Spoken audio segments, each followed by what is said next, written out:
Hey everyone, I just wanted to do a quick video for you today just to explain some of the things that Facebook's been doing of late. I've just seen a lot of people complaining that their ad accounts have been pulled down. So if you're someone who's running their own Facebook ad campaigns and so on, these are probably some of the things that you're probably doing wrong. You're not following some of their rules with the content that you're putting out, therefore your ads are getting pulled down. Unfortunately, some of these rules that you have a look at in Facebook's page itself are sometimes a little bit grey and hard to understand. And some of the things I'm going to mention to you now, you've probably gone, well, Meletta, I've seen that on other places. Like I've seen ads like that pop up on my feed.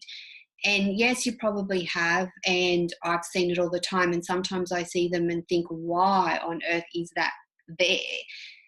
Unfortunately, Facebook can only monitor so much, but let me tell you that Facebook will catch up with them and just basically tear down their campaigns and shut down their pages completely, which they've been doing a lot of lately. So I just wanted to share some of this information with you in case you are running your own ads.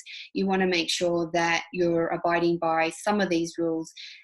I've just picked out some of the main ones. I think there's a massive list. So it's really important that you do understand the rules of Facebook.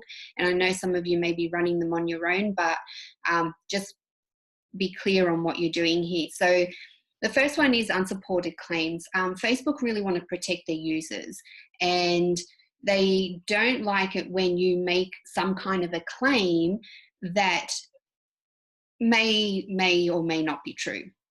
So making a claim that states like, the number one XYZ is to own right now, for example, is some wording that I've seen a lot of, isn't really giving a lot of detail. And so in the Facebook's opinion, you'd want to do something like what I think is the number one XYZ of owning your own, whatever it is, for example. Does that might not have been so clear. But instead of saying, this is the number one reason you need this, it's more like making the claim of like what I think it needs to be, and you're supporting it with the content. I hope that makes sense. False sense of urgency. So webinars, there's a lot of people doing webinars, but they're evergreen. So evergreen meaning that they've created something and it's just continually running all the time. But Facebook actually can see that. So a lot of these guys are placing webinars out there. They're putting one of those countdown clocks on there saying that you need to register now, seats are running out, and it's going to be taken off whatever in the next 2 hours, for instance. And too often they're not. And you'll see that it pops up again at another time. So that's what Facebook won't like. So they, that's a big no-no. Speaking directly to someone using the word you.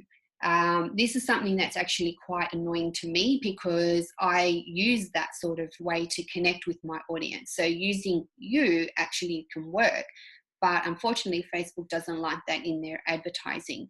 So if you want to do a post, that's probably somewhat okay, but again, it's still a little bit of a grey area.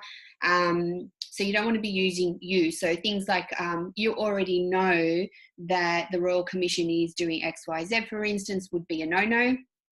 And you'd need to replace that you. So take that onus off. And I guess this really plays a big part if you're in the weight loss industry or gyms and stuff like that, because they don't want you making the end user feel inadequate or making them feel horrible about themselves. So if there's any of that connotation in your content, it won't even actually get approved from the beginning, really, and you'll be asked to change the content.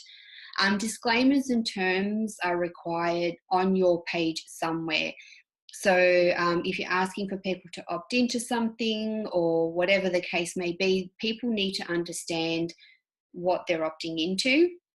And the disclaimers need to be there. Facebook so want you to be able to be open and honest about what you're doing with the journey that you're taking these people on.